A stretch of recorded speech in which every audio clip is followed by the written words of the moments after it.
À l'oreille, ça va? Bon, bah nickel.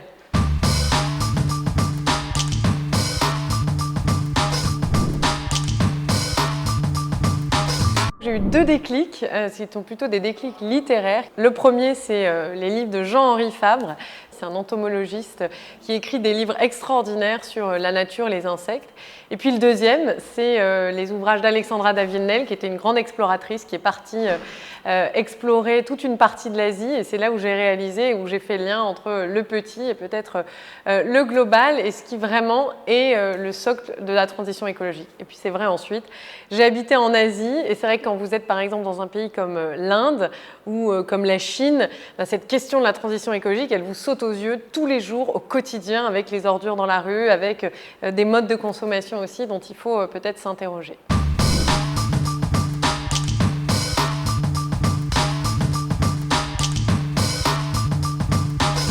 Oui, les Nations Unies servent à quelque chose.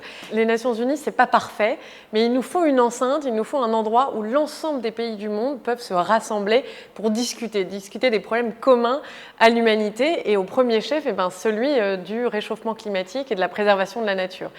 Il faut savoir que, par exemple, l'accord de Paris, c'est la première fois que l'ensemble des pays du monde, que l'ensemble de l'humanité s'est mis d'accord, hormis quelques exceptions, mais s'est mis d'accord pour réaliser une action commune. Pour moi, c'est le socle du XXIe siècle, c'est le contrat social du XXIe siècle, et ça s'impose ensuite aux États qui doivent le décliner dans des lois qui ensuite s'appliquent sur les citoyens du monde entier.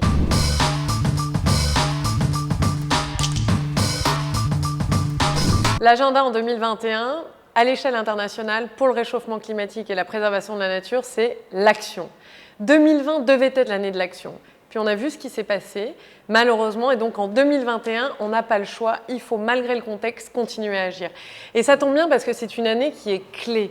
Elle est clé à plusieurs titres, d'abord parce que c'est la COP26 qui va avoir lieu à Glasgow, et cette COP-là, à la fin de l'année, elle est cruciale parce que c'est le moment où les États doivent revoir à la hausse leur ambition en faveur du climat. Et donc ça va là aussi percoler sur toutes les entreprises du monde entier, sur tous les citoyens du monde entier. Puis deuxième chose importante, c'est qu'a lieu en Chine, là aussi à la fin de l'année, la COP15 de la biodiversité. C'est-à-dire qu'il va falloir établir un cadre pour la préservation de la nature qui soit équivalent à celui qu'on avait fait au moment de la COP21 à Paris. 2021, c'est l'année de l'action. À mes yeux, les entreprises ont un rôle absolument fondamental à jouer dans la transition écologique. Moi, je pense même que c'est elles qui vont faire la transition écologique parce que c'est là que se situent d'immenses réservoirs de créativité, d'innovation, de nouvelles technologies dont on sait on va avoir besoin. Par exemple, on ne pourra pas réaliser la transition écologique si on ne fait pas la transition numérique. Mais il ne peut pas y avoir de transition numérique si elle est extrêmement émettrice de CO2 et qu'elle ravage la nature aussi. Donc les deux sont très liés. Et puis aussi, quand on dit entreprise, souvent, parfois, on imagine tout de suite des grosses entreprises. Mais il y a toutes sortes d'entreprises. Il y en a des plus petites qui s'attaquent à des problèmes locaux. Il y en a d'autres qui s'attaquent à des problèmes qui sont plus mondiaux. Il y en a certains qui travaillent sur des changements de process et d'autres qui travaillent plutôt sur des technologies. Bref, quoi qu'il en soit, on a besoin d'action et ce sont les entreprises qui portent cette action-là, qui réalisent la transition écologique au quotidien. En matière d'engagement, moi je crois que là, ce qui compte, c'est qu'on transforme en profondeur nos façons de produire et nos façons de consommer. Et donc, comme engagement, si j'ai le droit, je vais tricher un peu et je voudrais en donner deux. Le premier, ce serait de réfléchir et de fabriquer des produits qui soient éco-conçus, c'est-à-dire qui soient conçus dès l'origine pour être réparables, réutilisables et recyclables. Ça, c'est fondamental. Si on prend l'exemple d'un smartphone, on l'utilise en moyenne 2 ans. Ça, c'est pas normal. Il faut pouvoir l'utiliser bien plus longtemps. Pareil pour nos habits. La fast fashion, on sait que c'est le tout jetable. Là encore, on doit pouvoir garder nos habits plus longtemps. Ils doivent être de meilleure qualité. Ils doivent être conçus dès l'origine, quel que soit le produit, pour être recyclables, réutilisables ou réparables.